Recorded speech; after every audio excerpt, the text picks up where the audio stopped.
Welcome to Future Role Model, a podcast that praises the unconventional and redefines what it means to be a role model.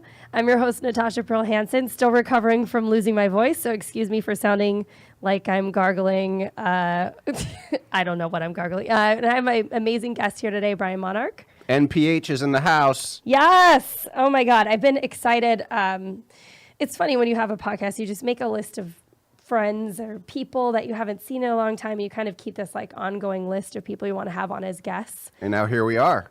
I've had you on that list for a while. Oh, I didn't even know. I've had you on my list. And it's because you feel like an OG to me for LA comedy. Original gangsta. Yeah. Yeah. Because when I moved out here like 7.5 years ago, and you're one of the first people. I used to do your pizza show back in the Valley. Oh, wow. That feels like it was more than 7 years ago. Right? I think you started it. I think it had been running for a long time, but like that was back when I used to see Swinehart all the time, and there was just like certain people that I just The were LA in the Pizza circle. Comedy Experience. That's is what it we was. called it. Oh my God. That place is long gone now. Yeah, They those lost were the their days. liquor license, and then they said, that's it, we're done. Were they serving to children? Because it feels like the type of place that No, would have. I think the children were serving it, though. Like their kids worked there. Oh, So I think yeah. the kids were handling beer. Yeah, that's not Yeah, okay. You can't do that. You can't do that. Nope. Now you're from out here, right?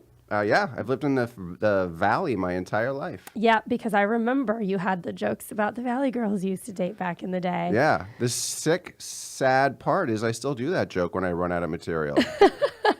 We all have our back pocket material that we revert to if need be. Too often, probably. So what's been new with you? Because we haven't seen each other in like years. I mean, we've probably seen each other in passing, but we haven't actually sat down and hung out. So we're going to catch up while we're recording. Let's see. I'm still running shows, but they're not at the pizza place anymore. He's elevated his show running experience. Yeah, doing the Comedy Store, the three big ones, the Laugh Factory, the Improv, and You do all them three all. of them. Yeah, it's going good. What else is new with me? Life-wise, anything exciting? Are you married? Not married. Broke up with somebody a few months ago. Yeah, it's never easy. What happened there? How long were you guys together? We were together for a year. Okay. We met at the Comedy Store, actually. Yeah. After a show. A fan? A audience member? I mean, not a fan, but that night, she thought it was funny, and, we started chatting, and yeah, that just didn't work out, and now I'm single again and just trying to make my way through this crazy world. Aren't we all? Yeah. Yeah, it's kind of an interesting thing to navigate. Like, I have a lot of material about this right now, but I'm engaged. I was about to ask you, are you married? I see a ring. I'm engaged, but it's you always want what you don't have. Like being engaged has been just a weird experience for me because it's like that step between being a wifey and being single. And I'm like, I kind of miss being single. Don't really want to be a wife. Where am I? Am I just stuck in this like weird purgatory forever? I don't know Can I about just this stay engaged for situation like you're 10 It's great. We've been together. You met him, I think. Yeah, at least you would have back in the day. We've been together like since shortly after I moved to LA. So you've been together for 7 years. Yeah. And when did he ask you to marry him? May of 2017. So, okay. So that's a little like, a year and a half ago? Yeah. And you just haven't made a date yet. Well, we made a date twice, and we keep pushing it. I don't know what you should Oopsies. do in this situation. I know.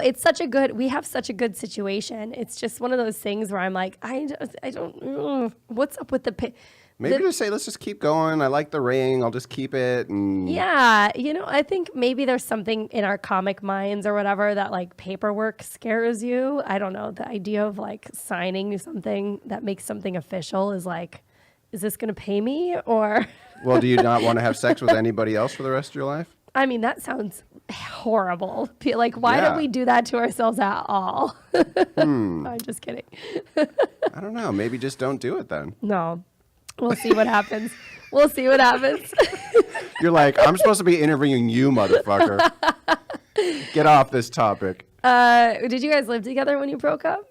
No. We pretty much spent every night together, though. One of those situations. Yeah. But yeah, we didn't live together. And yeah, we're still friends. That's good. Yeah, I usually remain friends with people. I don't usually have any drama with exes and I stuff. think it should be like that. Yeah, it just seems silly. I mean, you see some people have this mindset where like, oh, we're done, then don't need to ever talk to them again. Like, it's like, I have a goal and I'm following this path, and fuck him, he wasn't part of it. You know, like, some people have that mentality, I think. And that's what I always, like, that's what I've always said to different guy friends of mine who, like, I wish it could work like this where you could meet somebody and meet their exes and realize why they thought their exes were cool. Because at some point, like that, whoever somebody dates, if you like them, the person they used to date is probably pretty cool too. Right. You know, unless something really fucked up happened. But like, there are certain guys that I had dated in the past where I'm like, I kind of sounds like your ex and I would be friends. Like, can we hang out, or is that weird? Right. Yeah. I've thought that before. I've thought like, I've actually been dating a couple girls, you know, like when you're not with somebody and like you're dating multiple people. Sure. I thought to myself like, oh, these two would be like perfect friends, but I can't introduce them. Yeah, I'm that's dating strange. both of them. Yeah. But you can. I mean, you could. You see, the funny thing is, you could totally introduce them if there weren't these like rules that have been put in our brains. Yeah. About how things worked. I guess so, but I mean, there is something to the whole jealousy thing also. Sure. Yeah, of course. You know, even if it's not, I don't think that's implanted in you. I think that's something that, I mean, it is implanted in you, but not by society, I think, sometimes. Right, exactly. Like, even animals get jealous. Like, I was playing with a stuffed animal earlier, and my dog was like, what are you doing? yeah, give me You're that. cheating on me. Yeah, he started tearing it apart. So, I don't know. Well, Maybe. the guest I had on before this, so I'm taping back to back today, guys. I'm taping back to back because I'm heading out to Kansas City at 7 a.m. in the morning. 7 a.m. in the morning. That's really redundant. 7 in the morning. So Faisal, who will be on last week's episode, he grew up in Woodland Hills. Oh, okay. So back to back, I have two guests that are from Los Angeles, which is very rare of an occurrence. Yeah. Which is odd. I guess so. I don't know. I mean, there's plenty of people born in LA every day, but of course, it's just, I think a lot of people in our industry come out to be an actor or a comedian. They're seeking something. Yeah, so we don't really encounter the locals that are right in suburbia. Well, and that's what people always say. People have always kind of had this stigma about like, oh, people from Los Angeles are this way. And I'm like, have you met people from LA? People from LA are fine. Oh, yeah, it's the people that come to LA. The people that move here that you always have to wonder, like, what did they think they were going to be when they moved here? If they decided to be that, they probably suck. Yeah. So, yeah, we're just being infiltrated by assholes. Exactly. So what part of the valley did you grow up in? Granada Hills. Ah, you're in Granada Hills. Not anymore, but I well, was. that's where yeah. you were. Like first, when I was little. My mom's Yeah. still in the same house. Oh, nice. Yeah. You actually have a childhood home to go back to. I have a childhood home to go back to. It's so rare these days. Yep. So, and she lives there with my cat and her dog. No dad. My dad lives in Orange County. Okay. Yeah. So they must have split when you were a kid. Yeah. They split when I was like 13. Yeah. Yeah. And that was did you have like a veering towards your dad or your mom? Probably my mom, because my dad moved to Orange County. Well, he was in the valley at first, but like my mom got the house, obviously. Right. And we stayed in the house. So that's where we were. Any siblings? Yeah. I have two brothers. Okay. So you were a trifecta boy situation. That's, yeah, a TFB. My, S. one of those famous. TBS. My fiance is that. His best friend is that. All my basically 5 of my best guy friends all came from 3-boy households. I don't know why they just rear up cool people, but they do. Yeah, maybe they were all trying to make a Brady Bunch scenario and look for 3-girl scenarios and have a story. And they failed. About a man named Brady. I can't sing right now. My throat sounds like... Can you sing normally? Kind of. Okay. Yeah. You seem like you believe that, so I believe that you can sing. Yeah, I mean, I'm not like a lead singer, but I can definitely like... Most people chill. answer that with no, I can't sing. Right. So yeah, you must be able to. I couldn't like go on American Idol and crush it, but I'm not going to offend anybody by how I sound. But you wouldn't be one of those embarrassing people in week 1 right. either. Yeah, right. You'd be like... Exactly. I'd be somewhere in the middle. Yeah. Like I'd be a great like Destiny's Child. I'd be a great not Beyonce. Right. Like you'd be somebody like one of the side chicks. just Maybe a karaoke host. I would have been a great fly girl, like somebody who just has to do a doo-wop in the back. Right. And you hold a tune. There you go. So you kind of like stuck around with your mom at that point, right? When your dad took off? Yeah, I mean, there's no bad blood between anybody. He just wasn't living with me. Right. You know, when we'd still see him sometimes on weekends. It's just, that was just your normal. That was just how it turned out to be after, I guess I was like 13. So, yeah. I always like to figure out kind of like what kind of things happen in people's childhood that got them to a point where they would like accept the fact that they're going to do comedy. Because yeah, I was reading. I don't know if I'm one of the people that has a real interesting, like, dark background like some of these comics. Like, yeah. I grew up in the Valley. My parents were divorced. I have an older mentally handicapped brother. But, you know, no abuse or alcohol or hard drugs or any shit like that. I think I just used to really like Eddie Murphy and Andrew Dice Clay, and I was like, I want to do that. Yeah. And just like, I think that's like, you know, there's always this idea that comics come from this dark place. I think some do. oh, definitely. I'm around them all the time. Yeah. But, you know, for me, same. I grew up in Wisconsin. My parents are still married.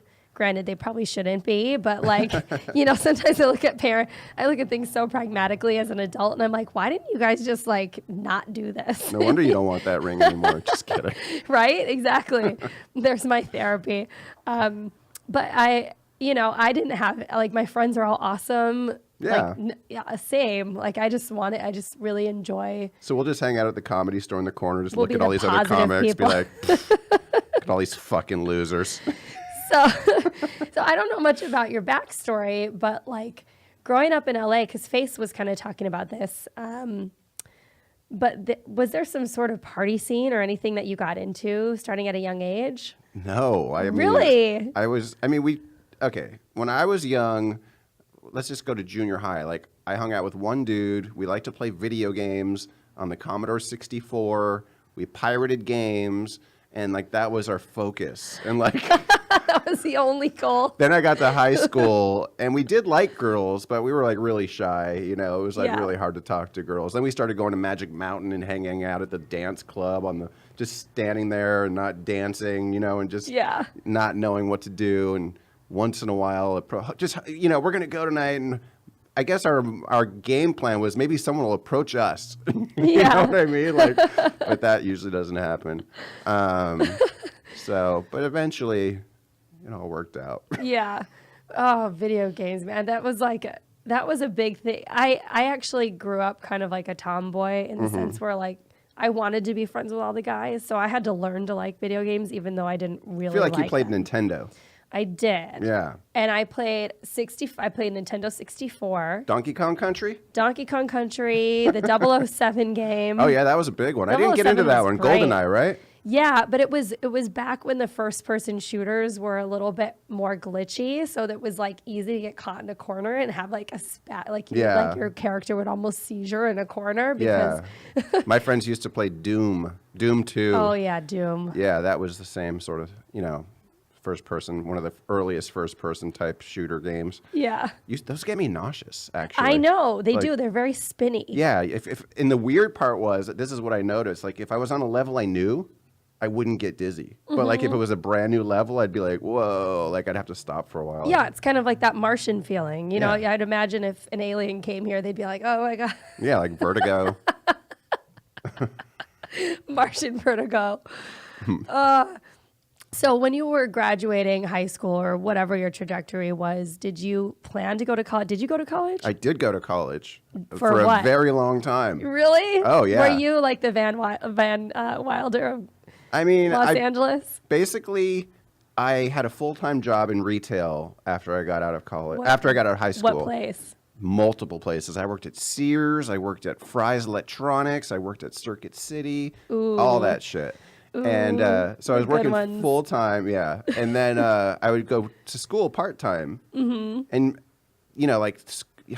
what is it? Like, college is so much different than high school. Like, you don't have to go. Yeah. So I didn't go. I was like, oh, yeah, we'll just take the test when the test day comes. Right. And then I remember I got an F or a D in geology. It was like about, rocks and shit. Yeah. I didn't want to go to the class. It was at 8 a.m., which was just like, I don't want to get up that early. Yeah. And so I went out, I flunked out of Cal State Northridge, and I went back to Pierce College. I shouldn't say I went back. I went right to Northridge after high school. Went back to Pierce, got an associate's, went back to CSUN, Cal State Northridge, and ended up getting a psychology degree. And did you do anything with that? Absolutely not. Yeah. There's certain jobs I've had where like, oh, you need to have a 4-year degree. You're like, why? Yeah. So, I mean, it helped in that aspect, but it's not like it was psychologically, Well, it's interesting how many jobs tell you need a 4-year degree. And you're like, well, your job doesn't even pertain to what my 4-year degree was. Yeah. Like, because I left after 2 years, and one of my good friends worked her way up in Amazon and like was crushing it with Amazon. She left at the same time I did. So, not that I'm an advocate for don't stay in school, but you don't need to always stay in school. Oh yeah, totally. I definitely didn't need it for what I'm doing now, and I don't know. I think that they just want certain jobs. They want to make sure that you can put in the commitment to, of course, get the degree. I guess that's what they're looking for more than anything else. But yeah, the fact that you'll remain on course. Yeah. So, did anything pop up when you worked at these fancy places like Fry's Electronics or Sears that like made you think, oh, maybe I'll be in comedy one day? Did you ever like? I mean, I was always like a clown, like from high school on, like always trying to make people laugh. But used to draw pictures of the teacher, pass it around, throw these little pop things like in the school, like in the middle of class, just things I shouldn't be doing. One time I brought porn to junior high. I didn't bring porn. I brought this ridiculously primitive video that was just like a dick and a vagina going like this, and then like somehow I got caught. I think somebody else like had a it there. cartoon or something. It was almost cartoon. It was almost like digitized, but like so primitively digitized that it looked almost like a cartoon. And I remember they didn't know what to do with me. They brought me to the principal's office, and the assistant principal came in. The deans came in. There was 2 deans there, and they're just looking at me like, "What do you want us to do with you? Like, you can't." You brought it to school and da-da-da-da. And one of the deans goes, "Draw it." And I go, "What?" She goes, "Draw it." I go, "You want me to draw what?" Because they didn't have it, with the them? computer guy kept it. Of course he did. So I drew it. He was probably like, oh, God. So I drew it, and they let me go. I think they were thinking, like, we can't do anything with him now. Like, what if he goes home and tells his parents, like, after we suspended that we made him draw it? Like, right. So, yeah, I got out of that one. But anyway.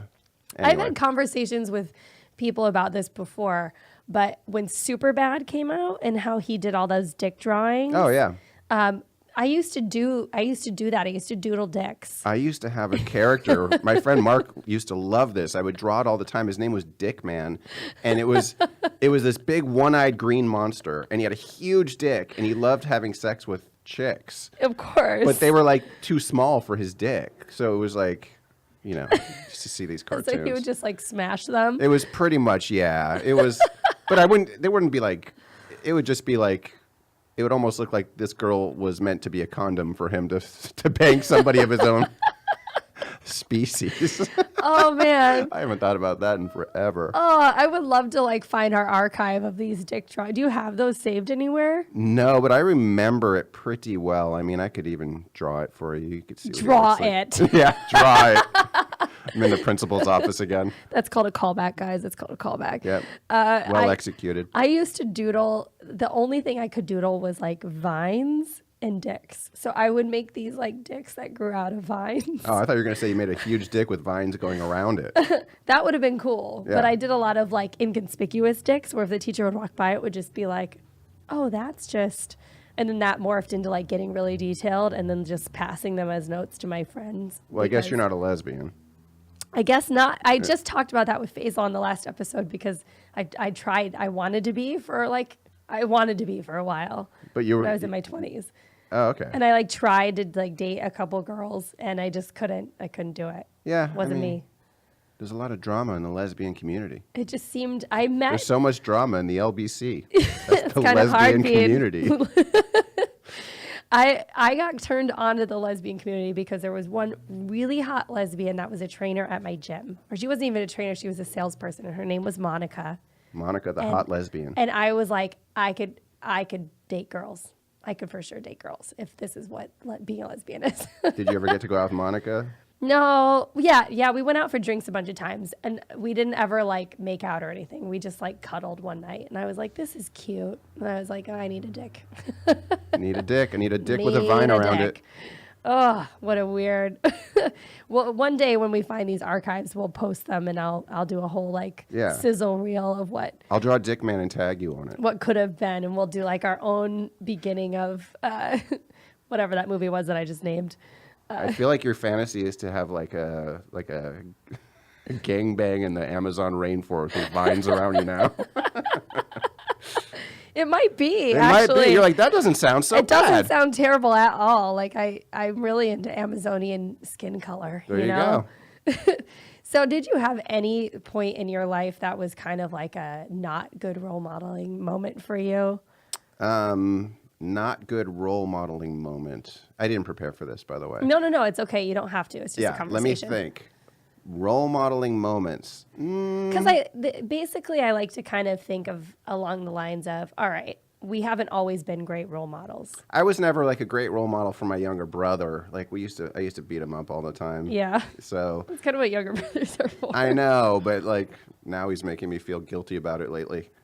Like oh, really? I scarred him apparently from tickling him to death too many times. Oh, the tickles. Yeah. I would just get on top of him and tickle him under his armpits. Oh, is he really ticklish? He was. Yeah, I knew right where to do it. I am too. One of my girlfriends tickled me so bad in high school that I peed on myself. Oh, wow. And she is a lesbian now. Huh. Maybe that says something. There you go. But that's not so bad if you were just tickling him. I mean, we used to get in fights too. I'd like hold him by his hair and like I'd probably hit him a couple times, but like the thing he complained about recently was that I tickled him too much, and that it. Oh my God! It was a interesting night. He had his new girlfriend at a dinner, and she was like trying to be a psychologist, so she thought she should take the reins and have Matthew like talk to me about this in front of the whole family. Oh, fuck that! Yeah, it was so weird and awkward. Oh, I hate when your like family members try to get involved in your relationships, or vice versa, whatever that is. Yeah. So I apologized for all the tickling and didn't know what else to really do at that point. Yeah, what do you say? It's like, sorry about that. Yeah, like in front of a bunch of people, like, I'm sorry. It was like a half-hour thing. Sorry that I skin fingered you. So, I didn't know that it would traumatize you so badly. Yeah. How much younger than you is he? 4 years. Okay. Yeah, that's kind of like the standard. Like my fiance's younger brother is 4 years younger than him, and they always fucked with him. Yeah. You know, just made him tougher. Actually, didn't make him tougher. That's what he used to say, kind actually. He's just kind of okay. I hope he doesn't listen to this. I don't think he does. I don't think it would matter anyway.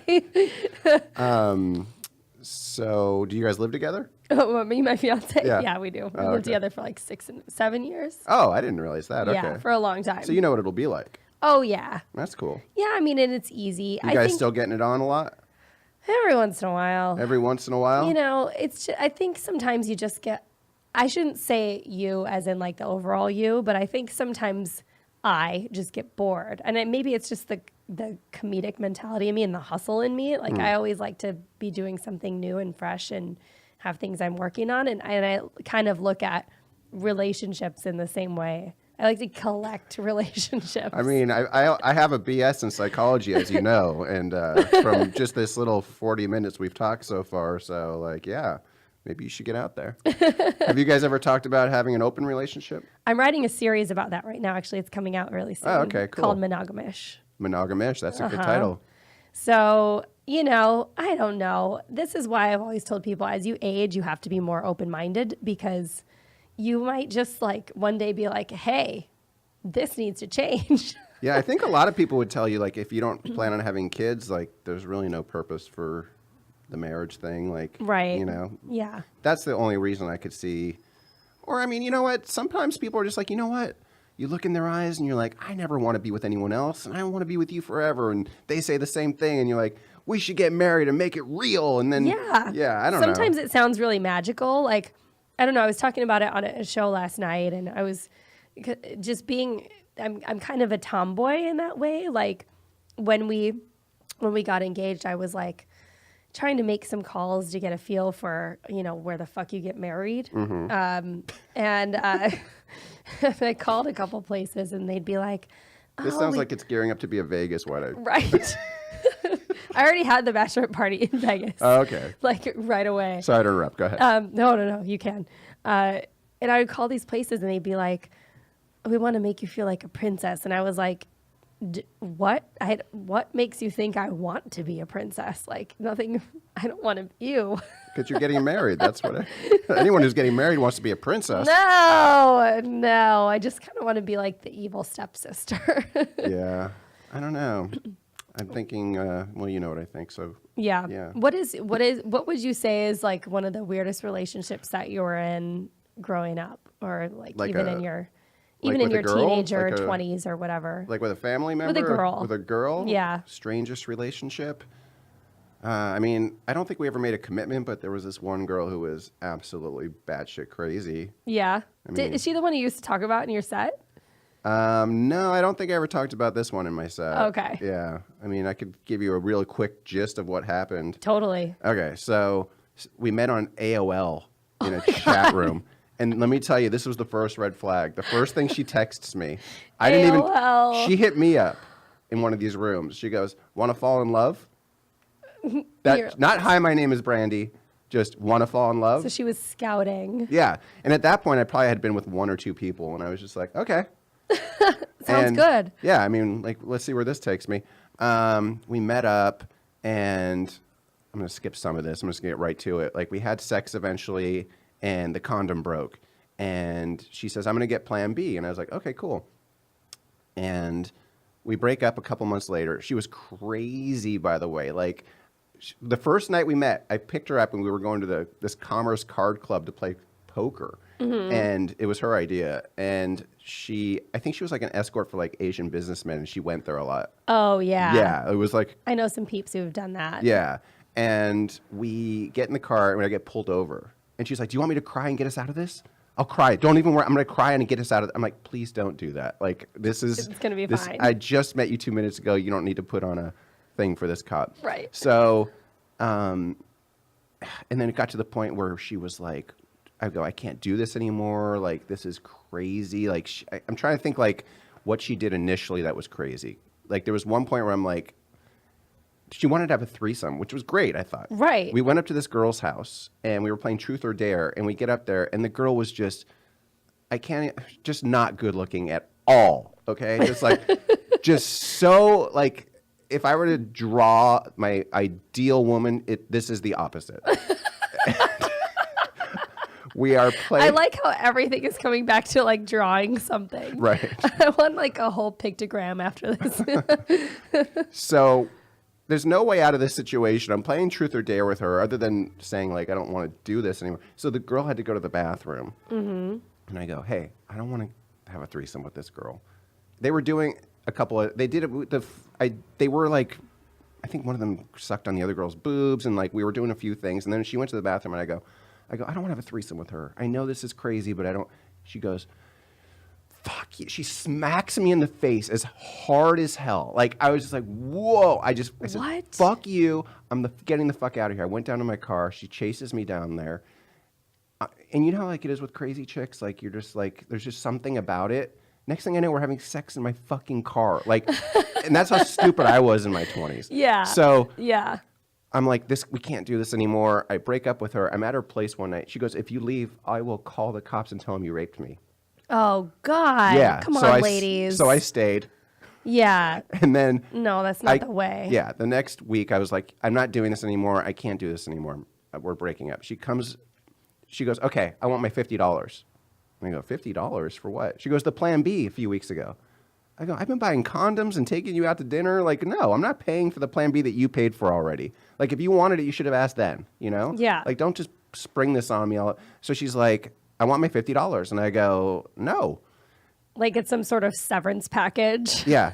I'm at home. Phone rings. "Do you have my $50? Hang up. Phone rings again. "Do you have my $50? Fuck Yeah. that. I'm at work at Fry's. And you can't reach people at Fry's. You can only call the main number. Yeah. Somehow she found out the freaking number to the computer department. "Brian, you got a call. Do you have my $50? My eye was twitching. I was so Oh my God. It's like the worst episode of Groundhog's Day ever. Yeah. So over and over. Do you have my $50? Do you have my $50? Everywhere I went, she's just calling me, asking for $50. And I was not going to give her this fucking $50. I was like, fuck you. And then eventually I actually changed my answering machine. I found a recording online. I made a recording on a tape of that. Remember the old days when it would go do-do-do? Yeah. The number you have reached is no. I got that on my answering machine. Left it on there for 2 days. So every time she called, she got that. Do-do-do. The number you've called has been disconnected. 3 days later, I'm like, okay, the ringing has stopped. You know, like, let's just turn, I'll put it back. Phone rings. Hello? Do you have my $50? Like, oh my God. I go, that's fucking it. I went into my mom's kitchen. My mom was in the kitchen. She had a double line phone. I don't know if you remember those. Yeah. And I was line 2 and my mom's line was line 1. I hang up on her. I put her on hold, actually. I go into the kitchen. I pick up line 2 and I go, hang on 1 second. I go to line 1. I dial the police. And they go, police department? I go, yeah, there's this girl named Brandy, blah, blah, blah, and she will not stop harassing me. And she goes, Brian, seriously, Brian, don't do that. Brian, okay. Like, she's had problems with the cops before. It was very obvious all of a sudden. Yeah. And I never heard from her again. Oh, my God. Yeah. Magical. Genius. Oh, my God. It was just, like, so fucking stressful. What a weird thing to, like, be upset. Like, it must be nice to be somebody who has the kind of time where you can fuck with somebody to that extent. Yeah. Where you can track where they are and actually call them. Because that was like before cell phones were I had released. a pager. Yeah. Yeah. Yep.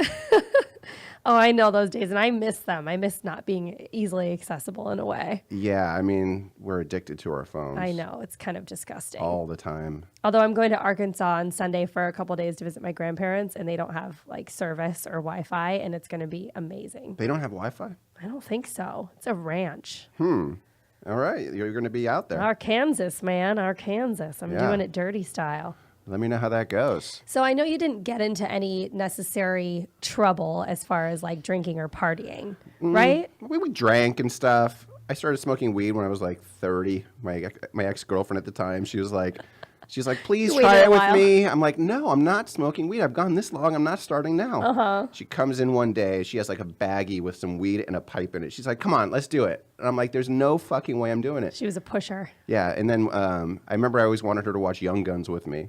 And I go, after like 5 minutes, I'm like, fine, if you watch Young Guns with me, I'll do it. I go, but I'm going to smoke a lot because I heard it doesn't always work the first time. Oh my God. And then did you keep smoking?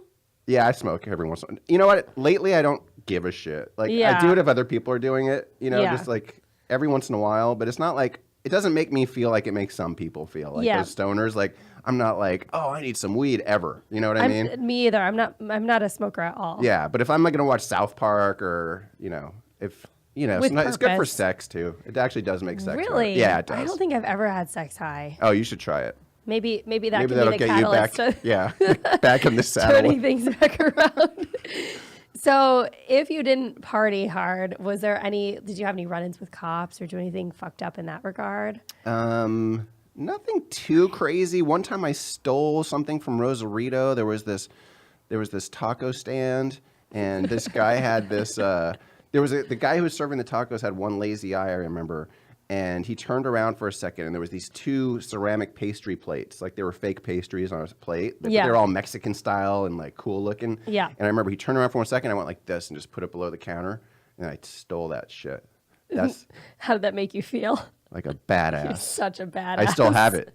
Do you? Somewhere, yeah. I was like hoping it was like the centerpiece of your house or something. One of the pastries fell off after all the moves I've been through. Like I'd have to glue it back, but it's still, I'm pretty sure I still have it. I don't know. It might be in my old car. Find it and glue it to your dashboard and just have it like be your centerpiece instead of a bobblehead. Yeah.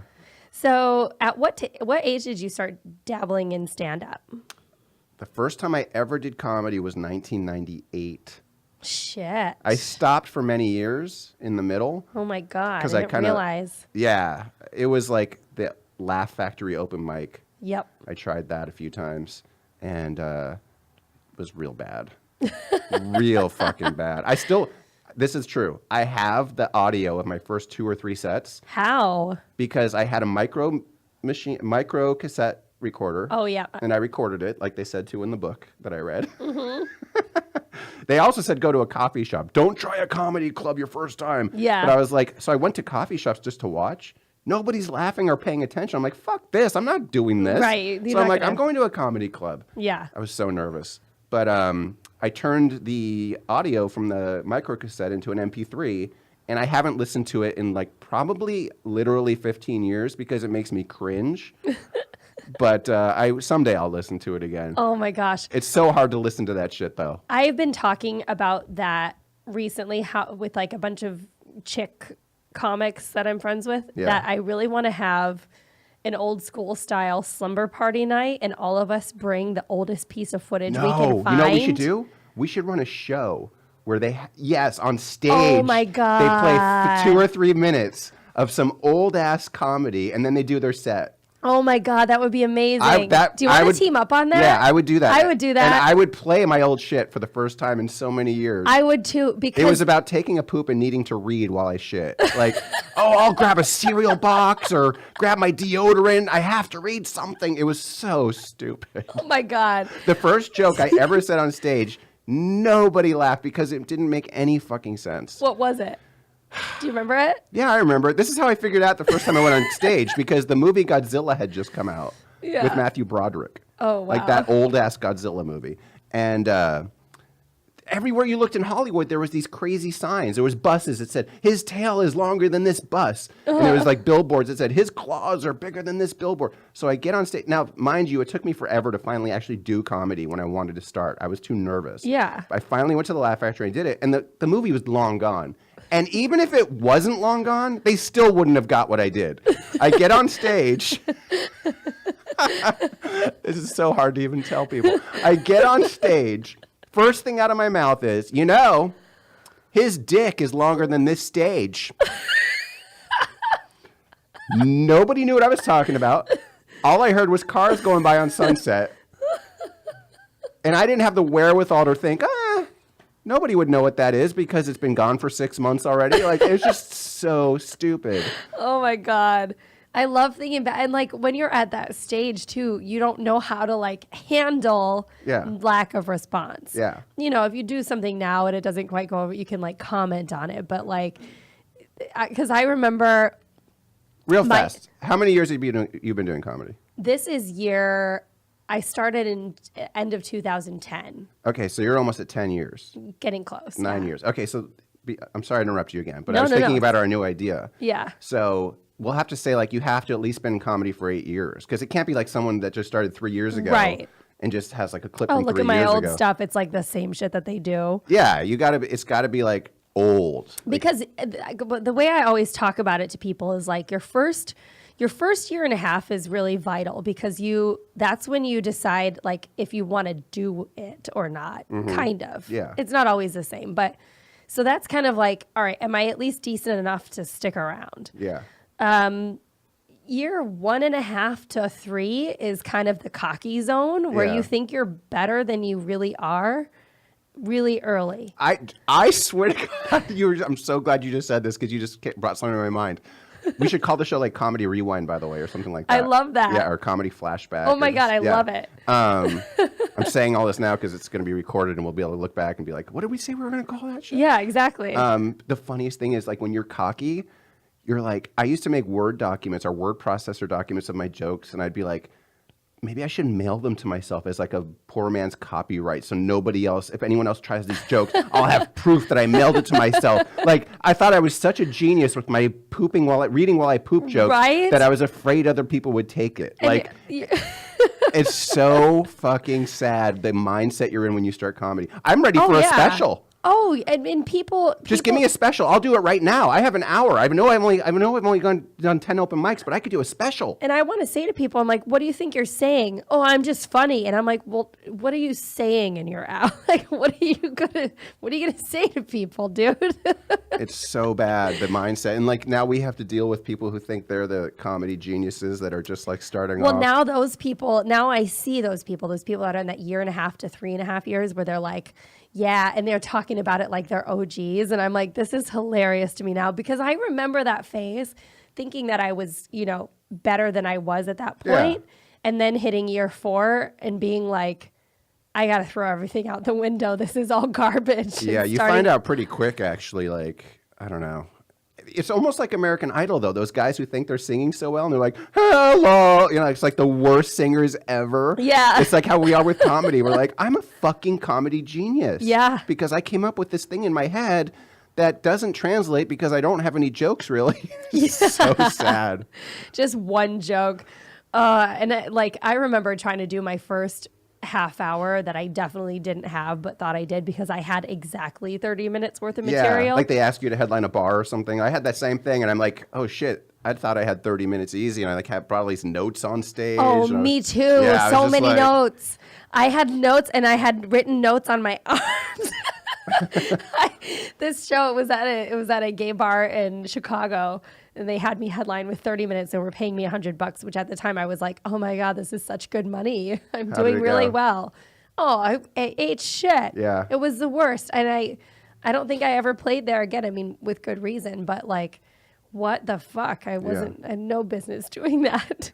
I think our idea is good though, because like I don't think anyone's done that. There's so many cool what is it, niche or niche ideas, but like I don't think that one's been done. I don't think so either. I have so many old recordings too. Like that was a big thing for me. Like I was like Mr. Technology compared to other people. Like I like turned it into an MP3 in fucking 20 years ago. I mean, I had to know what I was doing and at least look at technology. So yeah, but I used to do VHS tapes and like I have so many stupid sets from back then. I have like a sleeve, you know, those old like CD, DVD sleeves. Yeah. I have all my old tapes or all my old DVDs archived in there. Yeah, you just gotta hope none of those jokes are still current. Oh my like God. The Valley Girl. Actually, the Valley Girl wasn't anywhere close to that. Actually, now that I think about it, because it was based on this girl that I knew like 6 or 7 years ago. The Brian joke. Yeah, it's actually a comic that said that to me. She's not from the Valley. She's from Chicago, actually. Oh, nice. Yeah, you know Moe Conway? No. Oh, she's a comic. She actually was like, "What do you want to do tonight, Ryan?" And I'm like, "My name has 2 syllables," and that's where it all started. That stupid joke. Oh, that's funny. Yeah. Besides. And it's good that we said our idea on this thing because now it's copyrighted. Now it's copywritten. And now, as of when does this come out? February 5th. Yeah, nobody can use that idea. You can't fuck with us, guys. You can't fuck with us. No, I really like that because I like being able to show. It's fun to be able to show audience like you did think you were good at one point, and that is what you thought was good. Yeah, I was actually thinking we should make them do their current set first, and then be like, okay, now listen to this. Yeah, that's smart. The worst will be like if somebody doesn't do well with their set, and then people are laughing at his old shit. The first joke I ever opened with, it was at in Chicago at this, it was at the Comedy Sports. Mm-hmm. So it was like an improv place, but they did a really big open mic there on like Tuesdays or something. And the first joke I ever did on stage was any deaf people in the audience. That's the first joke you ever said? Ever did on stage. What did, any deaf people in the audience? And it got a big laugh. It was so cheap, though. Hey, you know what? Whatever works. I think I had like 6 one-liners and did like 3 minutes. I have that tape somewhere, embarrassingly enough. That'll be part of the comedy rewind. It'll be part of the rewind. In this trajectory of 20 years of being in comedy, isn't that crazy? I did skip a number of years, though. I'd say 15. You took a hiatus. Okay, yeah. 15. What are some of like the highest points and the lowest points that you've kind of been through? It's been pretty high lately, actually. Like I was featuring for Dane Cook on his last tour. We got to take private jets and all sorts of crazy shit. That's fucking cool. Yeah, big crowds, and I do get to do the main room every Saturday because I run that big show. And so that's like it's a great high right now. Lowest is just.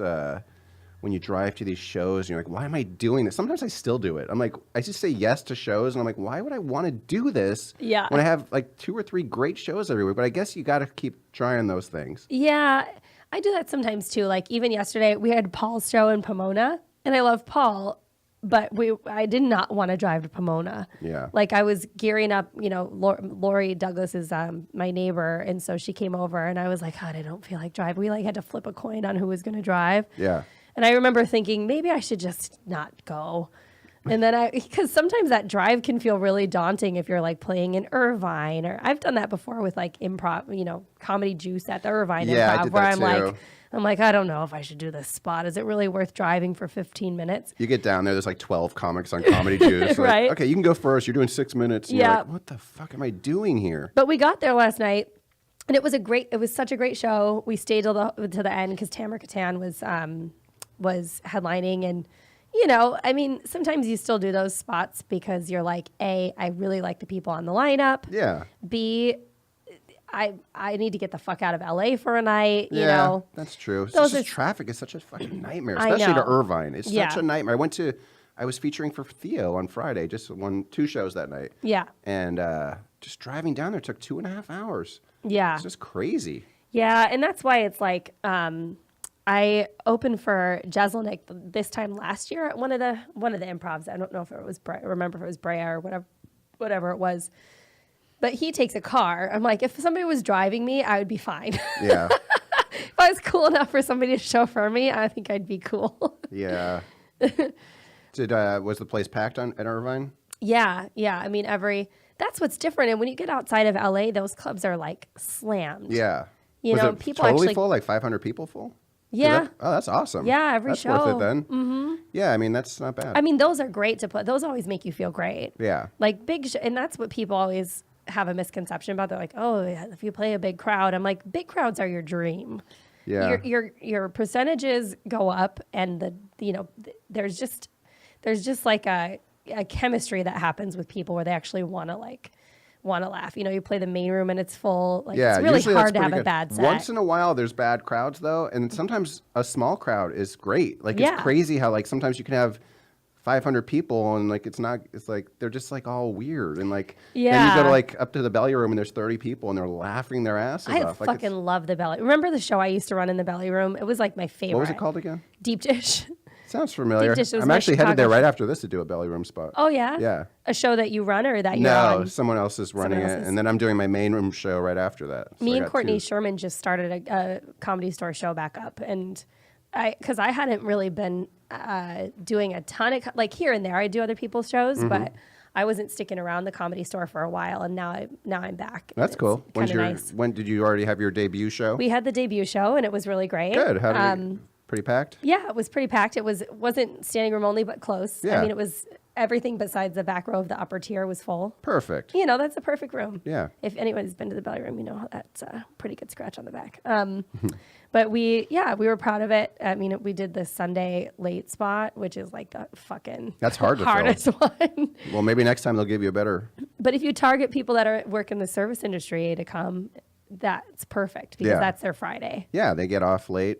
Yeah, so that's what we did. We were like, we'll hit up all of our like bar friends, all hairdressers, and everybody comes. I hit up the Laugh Factory for a spot this week, and he's like, I could give you on the midnight show on Saturday. I'm like, okay. Like, that's another one. Like, why did I just say okay? Yeah.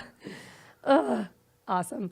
So coming up, what do you have that you're really excited about? This is going to be out, like I said, on February 5th. So let's see. Every Saturday in the Comedy Store at the main room at 7 p.m. And which is such a dope spot. Yeah, it's really good. Dane said he'll probably give me some dates on his new tour. Starts at the end of February. Oh, cool. Yeah, I'm going to open for Nikki Glazer, I think. She said probably, unless they booked somebody as host. She already had a feature, so I told her I'd feature for February 15th, 16th, 17th. That's at Oxnard Levity Live. So, cool. Yeah. Yeah, Nikki, I was supposed to feature for her at a casino in New York a couple months ago, but she ended up booking, I think, Conan that night or something. Oh, wow. So Sam J stepped in for her, and I ended up featuring for Sam J. Oh, cool. So I haven't actually worked directly with Nikki, but I hear great things. She's great. So who's your favorite? Well, favorite is kind of hard, but what are some of your favorite stories about people that you've gone on the road with like that? Well, like I said with Dane, his are so tight though. Like you get on a jet, you fly there, you do a show, like almost right when you get off the plane, you drive to the venue, you do the show, get back in the plane, and if there's another one, you go to there, and then you sleep there, then you do the show, and then you come home. So it's just like regimented. Yeah, it's not like we're going on a vacation and like hanging out for the weekend. So, but it's still fun. Yeah. I don't like flying. I mean, I do it, but I don't like flying. If you're going to do it, though, do it private. You know what I mean? Yeah. It's just when we're landing in Van Nuys and like all the windows are open and the plane is going like right, left. Windows are open. Not open, Oh, but like. I'm like, what kind of plane are you guys flying? Are you in a Cessna? No. The windows are, not covered, not shaded. And you just watch every little like right, left thing is just like, you see it going up over here, down. The plane's so light. Yeah, it's just like, I don't know. I just am afraid to fly, but I'm getting more used to it. Yeah. I have a couple big flights coming up this year because I'm playing in like South Africa and, oh, wow. and Europe and Malta. And because I do a lot of, that's actually what I'm leaving for tomorrow. I partnered with a travel company this year, which is cool. I'll talk more about that later. But we're partnering on a bunch of the tours that I produce. Sweet. So I'm going to be on some of those fucking long ass flights coming up. And those scare me, like straight over the ocean for like 14 hours. Yeah, the longest we did was like 7 hours to Maine, I think. Yeah. To Maine? Yeah. Ugh. I don't even know if it was that long. 6 hours? It's a lot of time to go to just the U.S. Yeah. It's a fucking long 7 flight. hours to go all the way to the United States. It was literally the opposite end of the country. Yeah, literally the most opposite corner. Right. Where can people find you online? You can see where I'm performing at brianmonarch.com, and then on Twitter and Instagram, I'm just at Brian Monarch. And for your tickets, are they they're always on the Comedy Store website. People can purchase tickets ahead of time. Yeah, and actually, if you're in the LA area and you want discounts to comedy clubs around here, you can join comedycodes.com. Those are discount codes. Oh, yeah. And if you subscribe to that, like, you'll get good pricing on shows like with the biggest names around. Fuck yeah. Yeah. Cool. And you can find me at NPH Comedy. You can follow the podcast at Future Role Model and on Twitter at Role Model Pod. And you can follow the podcast network that we're taping in at Comedy Pop-Up or at CPU Podcasts. Any closing remarks for anybody? No, not that I could think of. Koreatown is where we're at. That's shout never out coming to back Korea. here, I don't think. Fucking nightmare. I've said before to myself, like, I'm not going to Koreatown again. And now I'm definitely just driving through Koreatown is a freaking nightmare. It is terrible. Everyone drives like shit. And if you go through Koreatown at like 3 a.m, I think there's just as many people walking the streets as there is like at noon. Like, what is happening here? I don't know. Understand this place. I don't know. It's like Transylvania or something. Like people just have like no normal clock here. Half of them are wearing like doctor masks, like they're Michael Jackson, and like I just don't get this place. I feel like I'm in another country, and it's like 20 minutes away from me. It's so strange. Yeah. And I agree. It's really hard to drive through here. So on that note, don't come to